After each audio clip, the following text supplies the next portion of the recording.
kok nggak ribut? Oh, berarti kelasnya, berarti saya selama pembelajaran biologi tidak mengganggu teman yang lain, atau dalam pembelajaran biologi saling menghargai teman. Kayak gitu ya. Ya oke, sekarang kita buat apa kesepakatan yang ingin kalian kemukakan. Maju satu, boleh. Yang berkaitan dengan biologi pembelajarannya. Ayo. Boleh kantin, boleh kantin, boleh pulang. Boleh pulang pada waktunya. Tugasnya jangan banyak-banyak. Terus kelompokannya, oke.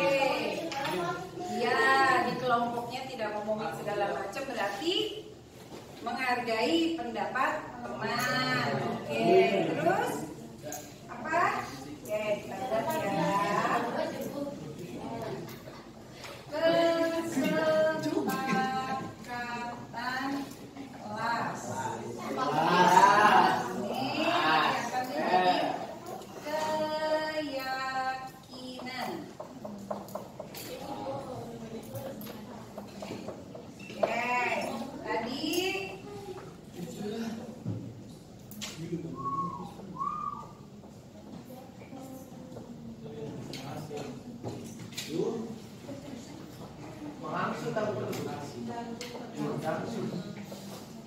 berarti keyakinannya bahwa kita harus saling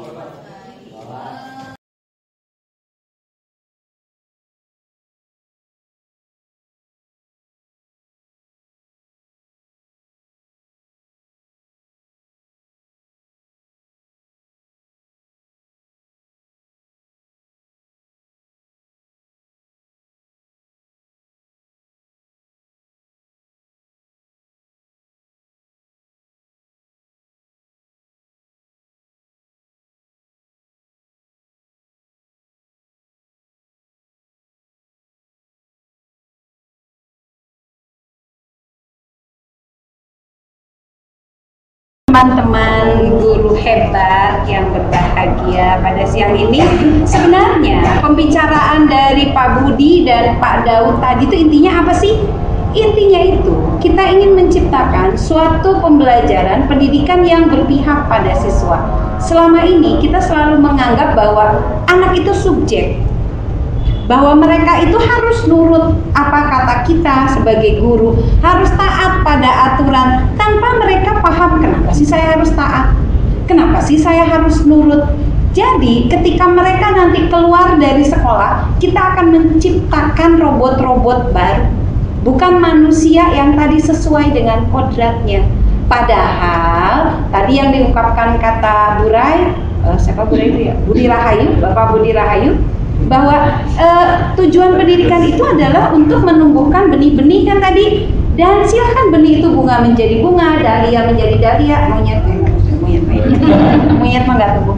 Nah, itulah sebenarnya inti dari materi budaya positif yang dari tadi kita sampaikan. Kami berdiri di sini bukan karena kami paling pintar, lebih pintar, tidak, tapi kebetulan kami bertiga itu mendapatkan materi ini di Guru Penggerak, dan kami ingin berbagi. Kami ingin menciptakan sesuatu yang baru, khususnya di SMA Negeri 1 Indramayu, dan umumnya karena ada adik-adik PPL ini nanti bisa diketok tularkan pada saat adik-adik ini menjadi guru yang sebenarnya. Nah, itu yang ingin kami, tujuan yang ingin kami harapkan bisa tercapai. Nah, yang akan saya sampaikan ini adalah restitusi 5 posisi kontrol. Apa sih itu? Nah, nih katanya, kata Ibu Diana Gosen dalam bukunya Bu Mutoah, itu bagaimana bahasa Inggrisnya?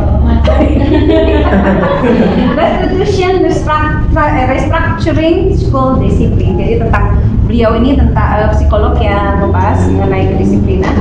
Dia mengemukakan bahwa guru sekarang kita semua perlu meninjau kembali penerapan disiplin dalam ruang kelas. Apakah efektif? Apakah selama ini yang kita lakukan efektif? Apakah berpusat memerdekakan, memandirikan murid, dan bagaimana, mengapa? Nah, melalui serangkaian riset, Dr. William Glasser dan Gosen berkesimpulan ada 5 posisi kontrol yang seharusnya diterapkan oleh guru, dan kelima posisi tersebut adalah penghukum, pembuat rasa bersalah, teman, pemantau, dan manajer. Sebelum ke sana, Faisal pernah menjadi murid saya. Pak Faiz juga sama, pernah menjadi murid saya. Bu Ana sama, pernah menjadi murid saya. Image yang tertanam pada mereka karena dulu saya bertugas di kesiswaan adalah bundai galak, bundai disiplin. Tapi banyak juga yang menganggap bahwa bundai menyenangkan, bisa diajak curhat, bisa diajak untuk temenan. Dari kelima posisi itu sebenarnya saya sudah melakukan posisi yang pertama. Ketika saya menjadi kesiswaan, siswa saya menganggap bundai galak, nyebelin, pokoknya awas aja, liatin aja. Nah, karena saya hobi menghukum. Anak terlambat, kamu terlambat, saya hukum. Bersihin ini, bersihin itu, kemudian ambil sapu, dan seterusnya. Kemudian saya juga kadang membuat rasa bersalah. Kamu tahu nggak? Kamu berbuat salah seperti itu tuh, kamu akan membuat orang tua kamu merasa sedih. Sering kan kita begitu ya? Kamu mau jadi apa? Orang tua kamu sudah membiayai kamu sekolah sampai setinggi ini, masa kamu seperti ini? Timbul rasa sedih di dalam diri anak. Nah, itulah pembuat rasa bersalah. Teman, tadi katanya, bunda mah teman. Karena kadang saya memposisikan diri, Faisal, kamu lagi suka sama si ini ya, ayo, gitu. Bu, saya belum ngerjain tugasnya, udah nggak apa-apa. Tapi nanti besok kamu ngerjain kan, kayak friend kan, kayak teman. Nah, kemudian ada pemantau yang keempat posisinya tuh. Kalau pemantau tuh, coba Faisal, kamu datang terlambat. Menurut aturan itu bagus atau tidak? Tidak, Bu. Oke. Menurut tata tertib yang sudah kita sepakati, ini lihat tata tertib nomor sekian. Kesalahan kamu terlambat, maka hukuman yang akan kamu dapatkan adalah ini. Begitu kan? Yeah. Nah, posisi yang saya lakukan dan mungkin Bapak Ibu sering lakukan tanpa kita sadari. Kita selama ini nggak tahu bahwa yang kita lakukan itu, saya penghukum, saya pembuat rasa bersalah, saya teman atau saya pemantau. Ini adalah posisi yang memang akan menyebabkan anak patuh. Tapi sementara dia ketika itu, kenapa sih kok dia patuh? Karena dia punya kebutuhan. Tadi yang kata Pak Daud, yang pertama dia kebutuhan untuk apa tadi Pak Daud? Yang kebutuhan itu tadi tuh? Kebutuhan ya, 5 kebutuhan dasar. Ada yang kebebasan, ingin diakui, kekuasaan. Nah, salah satunya adalah dia takut. Aduh, nanti saya takut nilai saya jelek. Aduh, nanti saya takut dihukum. Aduh, saya nanti takut misalnya dikeluarkan dari sekolah yang ekstrimnya. 4 posisi tersebut tidak membuat anak jerak, tidak membuat anak merasa bahwa dari dalam dirinya dia harus berubah. Nah, saya coba untuk menampilkan satu persatu, dan yang paling seharusnya paling benar dan seharusnya kita lakukan sebenarnya adalah posisi kontrol nomor 5 yang bagaimana kalian. Posisi kontrol yang satu tadi yang penghukum. Seorang penghukum bisa menggunakan hukuman fisik atau verbal. Apa? Zaman dulu, kalau sekarang mah anak ditampar sebentar aja, orang tuanya langsung datang. Saya tidak terima anak saya ditampar, saya laporkan polisi. Seperti itu kan ya? Ya, anak-anak zaman sekarang. Kalau zaman dulu kalau mah kayak, coba tanyakan pada yang sepuh-sepuh pada yang senior pendidikan. Banyak zaman senior, ketika zaman dulu guru menggunakan kekerasan fisik, orang tua tidak apa-apa. Yang penting anak saya jadi orang benar. Tapi paradigma tersebut sekarang sudah harus dirubah karena tadi tidak akan merubah anak. Nih, nah ini yang saya patuhi aturan saya. Awas ya, kamu selalu saja salah, selalu pasti terakhir selesai. Tuh, guru seperti ini senantiasa percaya hanya ada satu cara agar pembelajaran berhasil, yaitu cara saya. Selanjutnya, nah itu fotonya seorang guru yang cantik dengan anaknya. Itu anak saya. Nah, kemudian penghukum. Dia pasti menggunakan ciri-ciri kontrol penghukum tuh, dia pasti menggunakan nada tinggi. Enggak yang pelan-pelan, enggak, tapi kamu tuh ya itu terlambat lagi, pasti terlambat lagi. Nah, sekarang kita tanyain pada diri kita sendiri, apa sih yang akan terjadi pada siswa? Tadi betul kata Pak Budi, kemungkinan siswa itu akan marah, mendendam, dan agresif. Syukur-syukur kitanya cuma diomongin di belakang, di depan mah baik. Iya Bu, mangga Bu, selamat pagi. Di belakang tuh harus aja nyebelin, tahu nggak Bunda itu kan. Nah seperti itu. Tanya aja sama Anda, ya Naya. Tuh teman-temannya kan kayak gitu. Karena satu kelas Anda itu pernah bolos sekelas ke Ciater, Tangkuban Perahu, sekelas. Ketika saya masuk pelajaran saya biologi dan saya wali kelasnya, ini kemana anak-anaknya? Nggak ada Bu. Kemana? Lagi pada motoran. Yang touring, yang paling pinter cowok-cowoknya, yang tersisa hanya cewek. Dia ikut ya? Oh enggak.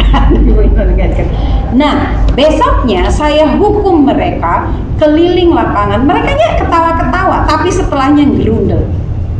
Inilah hasil dari tipe penghukum. Yang kedua, tadi yang pembuat rasa bersalah. Kalau penghukum tadi nadanya tinggi, kalau pembuat rasa bersalah enggak, santai, tapi dengan senyum yang sinis ya. Oh gitu, kayak gitu. Nah, biasanya guru akan bersuara lebih lembut, menggunakan keheningan diam, ngomongnya pelan. Ibu sangat kecewa sekali dengan kamu. Oh, gimana coba kalau orang tua kamu tahu kamu berbuat begini? Nah, lihat, pada posisi ini murid akan memiliki penilaian diri yang buruk dan akibatnya lama-lama mereka nggak akan pede. Ternyata saya tuh kayak gini ya, ternyata saya tuh lemah, ternyata saya tuh banyak salah. Tuh yang terjadi. Oh. Adi, Mister Adinya nggak ada. Adi, kamu ini bagaimana ya? Kamu sudah berjanji, kamu kenapa senang sekali mengecewakan ibu dan seterusnya. Lalu apa hasilnya? Kita lihat. Murid akan merasa bersalah. Tapi, nih, kadangkala sikap seperti ini lebih berbahaya karena si muridnya itu mendem rasa kecewa terhadap dirinya sendiri. Tuh. Tidak seperti murid dalam guru penghukum, murid yang yang rasa bersalah ini, yang kedua itu tadi, ya, pembuat rasa bersalah ini akan menumpahkan amarahnya, tidak menumpahkan amarahnya, tapi dia lebih tertekan. Ini yang ketiga, teman. Sayu itu terkenal salah satu sekolah yang friendly. Guru-gurunya humoris, udah kan tadi kan ngelihat sendiri betapa anehnya mereka kan. Ya, kebanyakan dari guru-guru SMA 1 Indramayu itu mengambil posisi kontrol ini. Bagus. Guru pada posisi ini tidak akan menyakiti siswa, tapi akan tetap berupaya mengontrol murid melalui persuasi.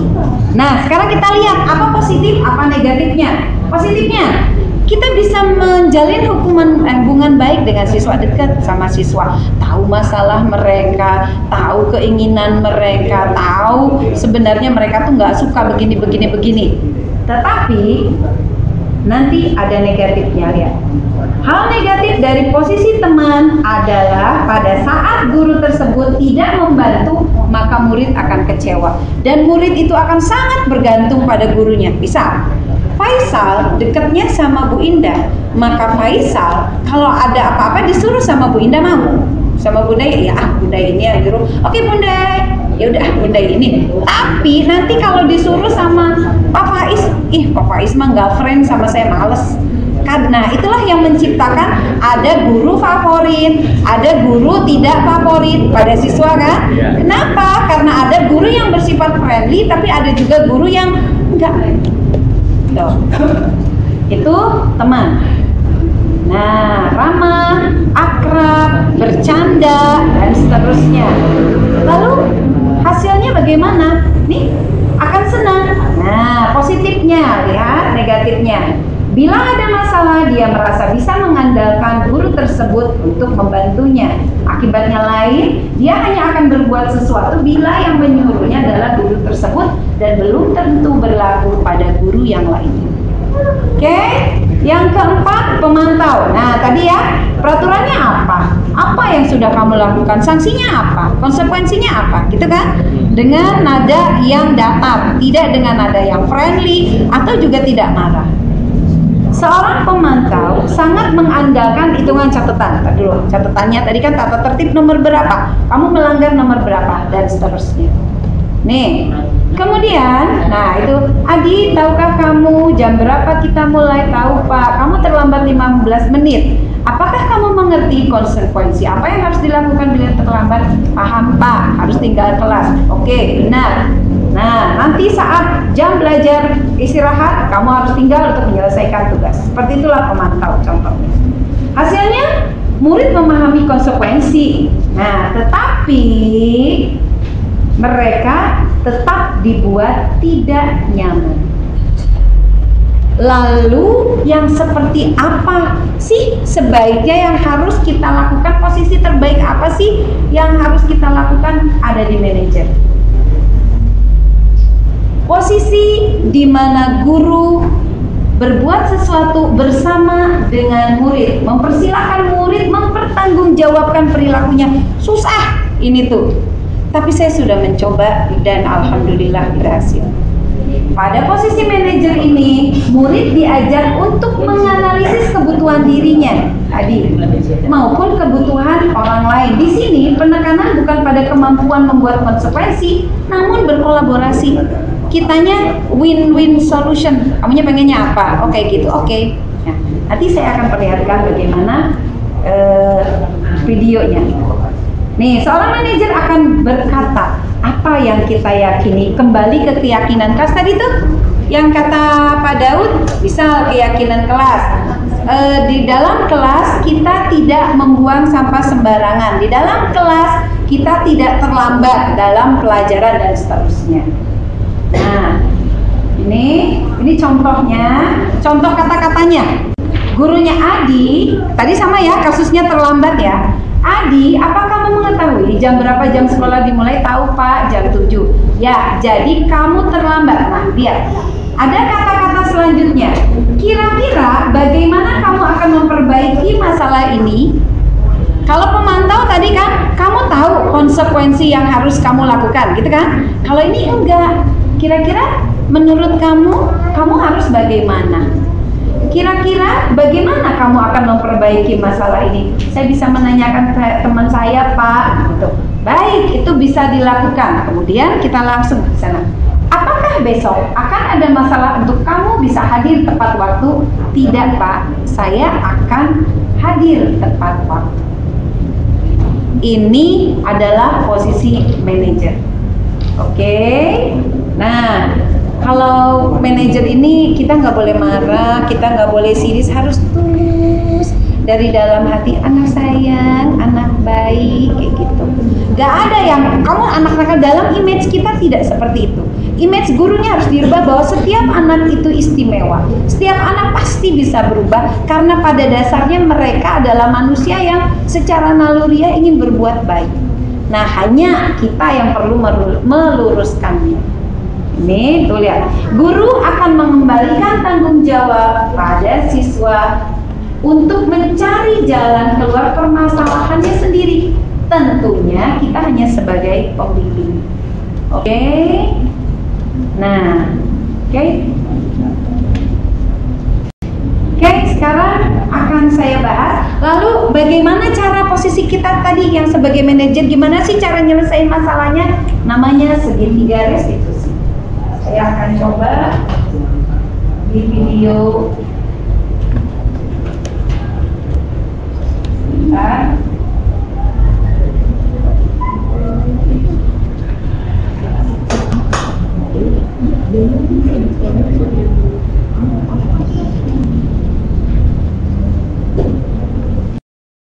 Ini adalah kisah nyata.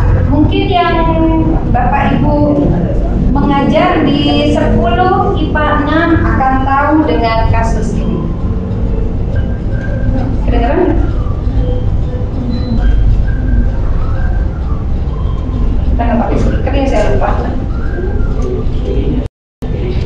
Ini adalah namanya Ino, sebut saja dia Ino, namanya Budi Cahyono. Anak ini adalah anak didik saya yang istimewa. Nih, dia itu selalu terlambat, jarang masuk kelas, dan di kelas selalu membuat keributan. Oke, stop dulu, Bapak Is. Anak ini ketika dia paling tidak suka pelajaran fisika. Setiap pelajaran fisika dia pasti membuat ulah. Karena dia tidak setuju dengan gurunya. Kenapa? Kebetulan gurunya itu tegas. Sementara anak ini tidak suka kalau dia ditegasin, tidak suka kalau dia dikerasin. Suatu ketika guru fisika tersebut akan mengajar di kelasnya, tapi sebelumnya mengajar di kelas lain, di 10 IPA 5. Dia pada saat izin keluar, jadi pas pelajaran itu, saat itu adalah pelajaran saya di kelasnya, dia izin ke saya, Bu, saya keluar ke kamar mandi. Oke, saya persilakan. Yang dia lakukan setelah pulang dari kamar mandi adalah menendang pintu kelas 10 IPA 5, ditonjok, ditendang dengan guru di dalamnya yang sedang mengajar. Tuh, anaknya sampai seperti itu. Jadi dia memendam tadi karena gurunya mungkin menerapkan tipe penghukum. Akhirnya si anak itu memendam amarah dan dia melampiaskannya dengan cara mendobrak, menendang, memukul pintu. Sang guru marah. Dan kemudian karena kebetulan saya wali kelasnya, saya dipanggil, saya tanya baik-baik, dan dia mengaku bahwa dia tidak suka diperlakukan seperti anak kecil, seperti penjahat. Dia tuh bukannya tidak mau belajar, tapi dia tidak suka kalau diperlakukan, dianggap tidak bisa. Oke, satu kali. Kemudian kasus yang kedua, dia bertengkar dengan temannya, membuli temannya. Jadi temannya itu dia pengen deket. Sebenarnya kebutuhan akan kesenangan tadi. Dia pengennya tuh berteman, fun gitu sama temennya. Tetapi dia tidak bisa gimana caranya untuk berteman supaya si temennya tuh mau berteman sama dia. Akhirnya dijailin terus. Ada si rambutnya ditarikin dari belakang, kursinya ditarik, dan seterusnya sampai si anak itu marah. Laki-laki juga marah dan mengadu pada saya. 2. Kemudian kasus yang ketiga inilah. Anak ini pada saat mau pembagian rapot, saya dihubungi oleh 3 orang guru mata pelajaran. Bu Indah, punten, atas nama Ino, pelajaran saya belum mengerjakan tugas. Saya sudah memberi kesempatan remedial dan pengumpulan tugas. 1, 2, 3. 3 guru. Akhirnya, kebetulan saat itu saya habis menerima materi ini di guru penggerak. Saya bertekad mencoba mempraktekannya. Apakah saya bisa merubah anak ini? Coba. Nah, saya melakukan langkah tadi, saya mengambil posisi manajer, dan pendekatan yang saya ambil langkahnya ada 3. Nah, ini namanya dikenal dengan segitiga restitusi, bukan yang nggak boleh salah ucap ya kata Pak Budi tadi. Restitusi. Yang pertama, menstabilkan identitas. Yang kedua, memvalidasi tindakan yang salah. Dan yang ketiga, menanyakan keyakinan. Mari kita teruskan. Kita lihat bagaimana proses yang saya lakukan. Ini real. Pada saat porak makanya ada suara. Oke.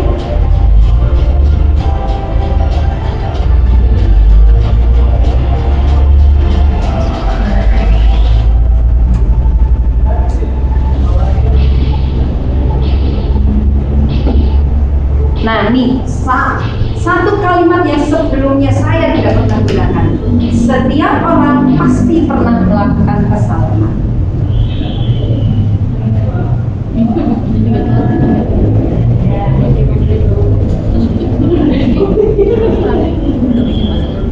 Nggak kedengeran ya? Jangan pakai speaker.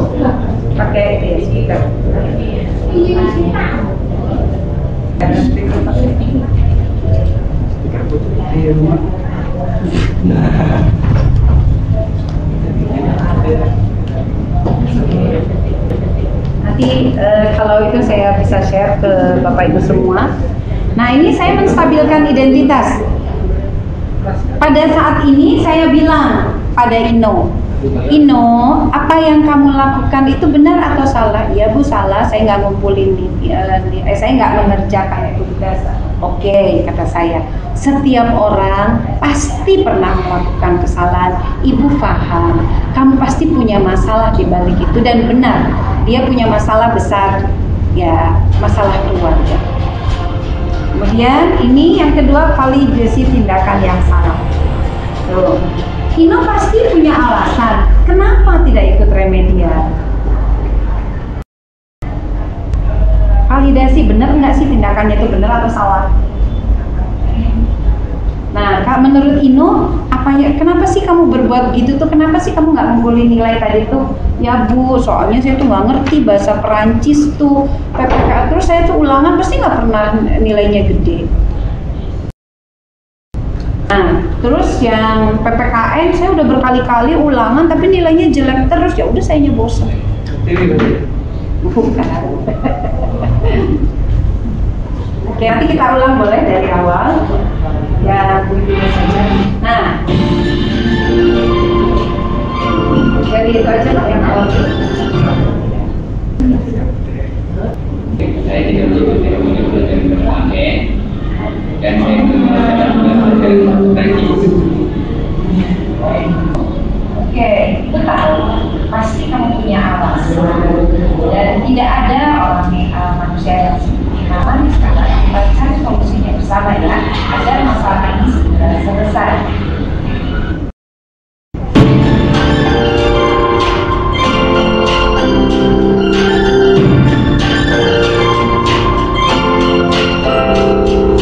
Oke Ino, tadi kan kamu bilang pasti aku yakin kamu masih punya alasan nih kenapa tidak melakukan remedial dan untuk mengerjakan tugas coba.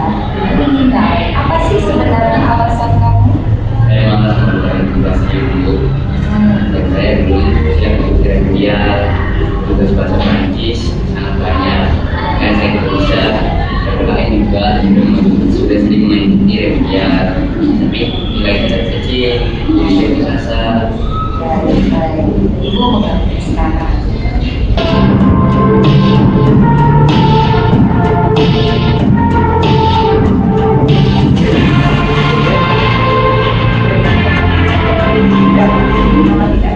Kemudian itu benar atau salah, dan apakah itu sudah sesuai dengan keyakinan kelas yang sudah kita sepakati bersama? saya tahu dan saya mau melupakannya. Itu bangga kamu menyadari bahwa kamu melakukan kesalahan dan sudah menyalahkan kelas ini. Sekarang apa yang akan kita lakukan untuk memperbaiki semuanya? Saya akan berkata kepada dan Pak Ade untuk meminta maaf dan untuk meminta remedial dan juga Sip, kita kamu akan menghadap beliau nanti. takut saya. Bagian kamu sudah nah, sebaiknya nanti kamu menghadap. Oke, Ibu antar ya sekarang. Baiklah Bu. Dan setelah mulai semester 2 ini, saya sering mengajak dia ngobrol dari hati ke hati. Terus saya selalu menyapanya, bocah ganteng, bocah hebat, anak baik. Dan alhamdulillah sampai minggu kedua ini belum ada masalah yang entah nanti minggu selanjutnya, tapi doakan saja mudah-mudahan anak ini berubah. Nah itulah mungkin mudah-mudahan tadi pengalaman kami dalam menerima materi budaya positif dan yang sudah kami sampaikan pada Bapak Ibu semua, sedikit banyaknya bisa memberi inspirasi untuk kita bisa sedikit merubah mindset yang selama ini kita yakini. Dan Pak Faiz, saya persilakan. Terima kasih semuanya. Assalamualaikum warahmatullahi wabarakatuh. Waalaikumsalam.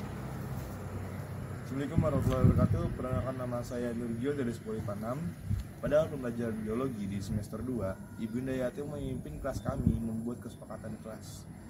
Kami bersama-sama membuat kesepakatan kelas dan konsekuensinya.